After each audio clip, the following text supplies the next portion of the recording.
नमस्कार, मैं अमित कश्यप और आप देख रहे हैं गामा टाइम। सच की तह तक इस वक्त की खबर आ रही है उत्तर प्रदेश के रामपुर जिले से। आइए डालते हैं संवाददाता रामपुर विवेक कश्यप की एक रिपोर्ट पर नजर। उत्तर प्रदेश रामपुर जिले। राज्य सरकार किसान विरोधी कानून, किसान विरोधी कानून, किसान विरोधी कानून। जय जवान, जय किसान। जी, क्या मामला है? जी, आज हमारी मासिक पंचायत थी। भारतीय किसान यूनियन अन्नदाता की मासिक पंचायत हर महीने की 10 तारीख को होती है, जिसमें कई समस्याओं पर चर्चा की गई। इस समय किसानों के लिए जो सबसे बड़ी समस्या अगर कोई है तो ये जो पैक्ट समितियां हैं, जो सहकारी समितियां हैं, इनके सचिवों ने और इनके कर्मचारियों ने हड़ताल कर रखी है। और ये हड़ताल कोई नई नहीं है इनकी। ये हर वर्ष जब रबी की फसल की बुआई का सीज़न आता है, उससे पहले ये गैर लाइसेंसी खाद विक्रेताओं के हाथों फर्जी तरीके से खाद को बेच देते हैं और 200 से 300 रुपये कट्टा महंगा करके ये बेचते हैं, ताकि वो कट्टा ब्लॉक हो और उनका फिर आगे को इनका धंधा चलता रहे। इसलिए ये इस समय ठीक सोच समझकर, क्योंकि ये 15 अक्टूबर से और लगभग 15 नवंबर तक या 30 नवंबर तक ये कोशिश करते हैं कि हड़ताल हर मामले में लगी रहे। क्यों?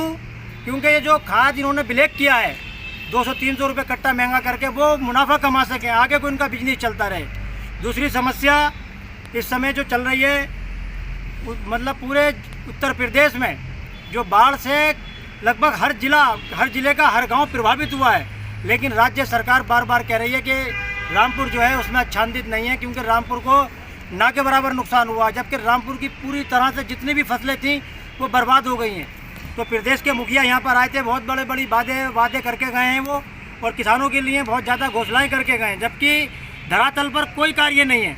क्यों?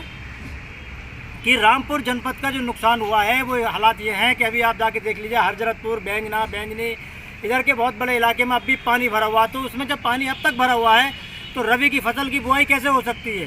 तो जो खरीफ का नुकसान हुआ उसकी भरपाई भी सरकार नहीं कर पा रही है, प्लस रबी की फसल भी नहीं बो सकती, तो किसान बेचारा आत्महत्या करेगा, इसके अलावा क्या करेगा।